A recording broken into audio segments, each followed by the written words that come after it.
দিনের মধ্যে সমস্ত কিছু ফিরে পাবে শুভলক্ষ্মী, চ্যালেঞ্জ করলো আকাশকে। হ্যাঁ বন্ধুরা, এমনটাই দেখা যাবে। বিস্তারিত জানতে ভিডিওটিতে লাইক দিয়ে চ্যানেলটি সাবস্ক্রাইব করে দেখতে থাকুন। গল্পের শুরুতেই দেখা যাবে আমি মন্দিরে যাই, গিয়ে ঠাকুরের কাছে প্রার্থনা করতে থাকে আর বলে, ঠাকুর তুমি দেখো আমাদের পরিবারে যেই দুর্যোগ নেমে এসেছে, তুমি তার থেকে আমাদেরকে রক্ষা করো, দেখো তুমি। তখনই আদি এসে ঠাম্মির সঙ্গে প্রার্থনা করতে থাকে। ওইদিকে দেখা যাবে সবাই চিন্তা করতে থাকে। রাতভর কেউ ঘুমোতে পারে না, সবাই পায়চারি করে আর সবাই বসে বসে অপেক্ষা করতে থাকে। সবাই সবার মতোই ভাবতে থাকে যে আকাশ সেনের পাল্টা কি জবাব দেবে। তারপরে দেখা যাবে এদিকে রূপক আর হীরক দুজনও ঘুমায়নি, শুধু টেনশন করছে। আর তখনই ঋদ্ধির ফোনে একটা মেসেজ আসে।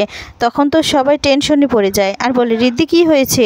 ঋদ্ধি তখন বলে, আকাশ সেনের লোনটা আমরা শোধ করতে না পারায় আমাদের বাড়িটা নিলামও নেওয়া হচ্ছে, 7 দিনের মধ্যে আমাদের বাড়িটা ছাড়তে হবে।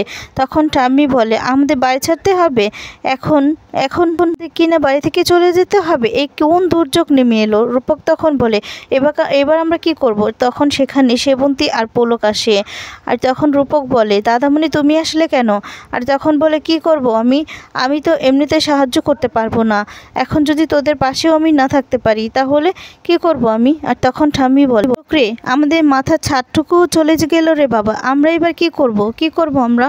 ওইদিকে রঞ্জিনী আর পূর্বী বলে, আমাদের মাথার ছাদটুকুও চলে যাচ্ছে, এবার আমাদের হাতে তো আর কিছু নেই। তখন পূর্বী মনে মনে ভাবে, আমার মেয়েটাকে এখন পর্যন্ত বিয়ে দিতে পারিনি, ছেলেটার কোনো ব্যবস্থা করতে পারিনি, কি করব? এদিকে ডোনা তখন বলে, আমার জায়গাটা ঠিক থাকবে তো, নাকি আমার জায়গাটাও হারিয়ে যাবে? সেবন্তী এদিকে কাঁদতে থাকে আর বলে, এত কষ্ট করে সব কিছু করলাম আর সব কিছু আমাদের হাতছাড়া হয়ে গেল, বিয়ে হওয়ার পর থেকে এই বাড়িতে থাকছি, এখন কি করব? আর তখন শুভ সবার কষ্ট বুঝতে পেরে তখন সিদ্ধান্ত নেয় যে আমাকে কিছু একটা করতে হবে। এই বলে দেখা যাবে আকাশের কাছে চলে যায় আর তখন আকাশ সেনের কাছে গিয়ে বলতে থাকে, আকাশ তখন শুভকে দেখে চমকে যায় আর বলে, ও শুভলক্ষ্মী, আসুন, আপনাকে আমি আমার সঙ্গে হাত মেলাতে বলেছিলাম, তো আপনি আমার অফারটা নিননি, হাত মেলাননি, আপনি আপনার পরিবারের জন্য আমার বিরোধিতা করেছেন। তখন শুভ বলে, আপনি একবারও মনে করবেন না যে আপনার কাছে মাথা নিচু করে আমি কিছু চাইতে এসেছি, বুঝতে পেরেছেন? আপনাকে আমি সামনাসামনি একটা কথা বলতে এসেছি যে এই শত্রুতাটা আপনি আমার সঙ্গে শুরু করলেন না, এবার আপনার সঙ্গে আমি মোকাবেলা করব মুখোমুখি। আপনি আমার শত্রু হয়ে গেলেন আর আমার শত্রু আপনি, আপনার শত্রু আমি হয়ে গেলেন। আপনি পাল্টা চাল দিবেন না, আমি সেই পাল্টা চালটা আমিও দিতে পারি। এবার আপনাকে আমি এটা বুঝিয়ে দিতে এসেছি যে আপনার জীবনে শুভলক্ষ্মী শত্রু হয়ে দাঁড়িয়েছে, আপনার শত্রু আমি। আপনি কি ভেবেছেন আমাদের পরিবারটাকে ভেঙে দিয়ে সব কিছু কেড়ে নিয়ে আপনি নিশ্চিন্ত হয়ে যাবেন? না, এবার দেখবেন কি হতে পারে। আমার পরিবার না আমার শক্তি, আমার সব কিছু।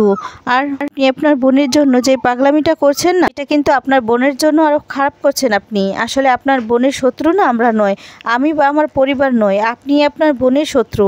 কারণ আপনি আপনার বোনকে প্রশ্রয় দিতে দিতে এই অবস্থায় নিয়ে গেছেন না যে আপনি নিজের দিকে তাকাতে পারবেন না, এমন অবস্থায় পড়বেন যে আপনি নিজেও আক্ষেপ করবেন যে একটু দেরি হয়ে গিয়েছে, আগে যদি একটু বোনটাকে শাসন করতাম, সেটাই আপনাকে মনে করে দিলাম, তখন না আর আক্ষেপ করে কোনো লাভ হবে না। আপনি কি ভেবেছেন আমাদের হাত থেকে আমাদের মাথার ছাদটুকু কেড়ে নিয়ে আমাদেরকে একদম নিঃস্ব করে দিয়েছেন? না, কোনো দিনও পারবেন না, কোনো দিনও না। কারণ আমার পরিবার ভেঙে গিয়েও আমরা একসঙ্গে জোড়া লেগেছি, বুঝতে পেরেছেন? আমাদের পরিবারের জোর কতটা সেটা আমরা বুঝতে পারছি।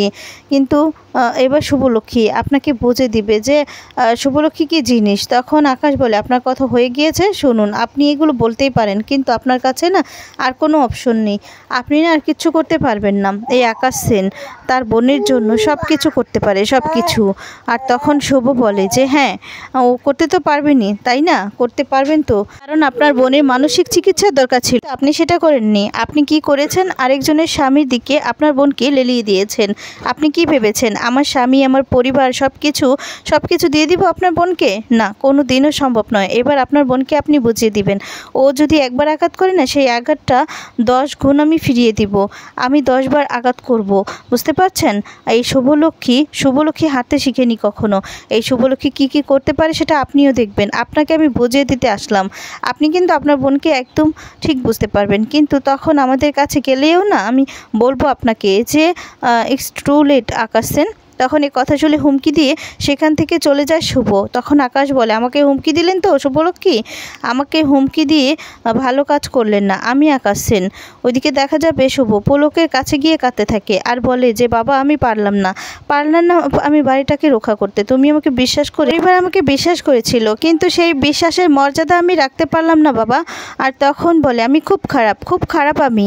তখন দেখা যায় পুলক কাঁদতে থাকে আর বলে, জানিস তো শুভ, একটু একটু করে এই বাড়িটা বাবা গড়ে তুলেছিল। ছোটোবেলা থেকে বাবার হাত ধরে স্কুলে যাতায়াত শুরু করেছিলাম, তারপরে সব ভাইয়েরা মিলে আস্তে আস্তে করে এটা মানে স্টোরটাকে বড় করে তুলেছি, সব কিছু গড়ে তুলেছি, কিন্তু এমনি করে হাতছাড়া হয়ে যাবে সেটা কখনোই ভাবিনি। বাবার কাছেই বা কী জবাব দেবো বল রে মা, কোনো জবাব তো দিতে পারবো না। তখন শুভ বলে যে বাবা আমি না খুব স্বার্থপর, আমি যদি মোহনার কথা মেনে আদিকে রেখে তোমাদেরকে রেখে এখান থেকে চলে যেতাম তাহলে তোমাদের এই অবস্থা হতো না বাবা। আমি খুব স্বার্থপর, আমি পারিনি আদিকে ছাড়তে, তোমাদেরকে ছাড়তে পারিনি। তখন পুলক বলে, না রে শুভ, তুই আমার মেয়ে, তুই আমাদের জন্য যা করেছিস সেটাই অনেক, তুই আরেকজনের কথায় কেন সব কিছু ছেড়ে যাবি?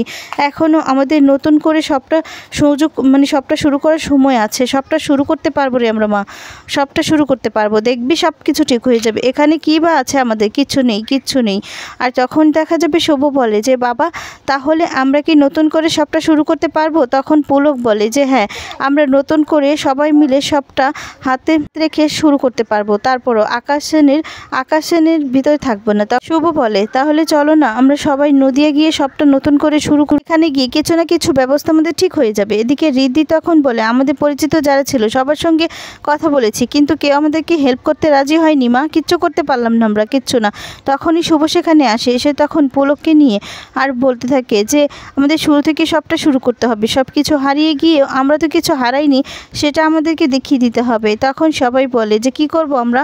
আর তখন শুভ সবার হাত ধরে বলতে থাকে, আমাদের পরিবারটাই আমাদের শক্তি, এবার আমরা সবাই মিলে নদিয়া ফিরে যাব, নিজের মাতৃভূমিতে শূন্য থেকে সবটা শুরু করব, কিছু করার চেষ্টা করব। তখন সেবন্তী বলে, কি বলছিস শুভ তুই? আমরা বাড়িতে চলে যাব, কিন্তু বাড়িতে এতগুলো মানুষ গিয়ে কী করব? আর তখন বলে যে হ্যাঁ, আমরা গিয়ে কিছু না কিছু ঠিক করতে পারবো, আর আমার তো সময় আছে, সেখান থেকে একটা ব্যবস্থা হয়ে যাবে। তখন দেখা যাবে এদিকে হীরক বলে যে হ্যাঁ শুভ ঠিক কথা বলছে, আমাদের দেশে ফিরে যাওয়া উচিত। তখন তো ডোনা ঘাবড়ে যায়। আর তখন এদিকে শুভ বলে, আমরা বাড়িতে গিয়ে একটা না একটা ব্যবস্থা করব। তখন পুলক বলে, কিন্তু এতগুলো মানুষ আমরা থাকবো কী করে? তখন শুভ বলে, আমাদের মাতৃভূমি আমাদের কখনো ফিরে দিবে না, কখনো না। আর তখন ডোনা মনে মনে বলতে থাকে, আমি যে হেল্পটা করেছিলাম কিন্তু নিজের জায়গাটা সেফলি আছে তো? তখন ডোনা শুভকে বলে যে কিন্তু শুভদি, আমি তো এখানে বড় হয়েছি, আমি এখানে থেকে অভ্যস্ত, আমি কি করে যাব? আমি ওখানে গিয়ে থাকতে পারবো না আমি। আর তারপর দেখা যাবে পুরবী রঞ্জনী বলে, হ্যাঁ আমরাও ওখানে যেতে পারবো না। তখন শুভ বলে, কেন ডোনা? সেখানে তো শ্বশুরবাড়ির সবাই, স্বামী সহ সবাই থাকবে, আর তুই গিয়ে থাকতে পারবি না?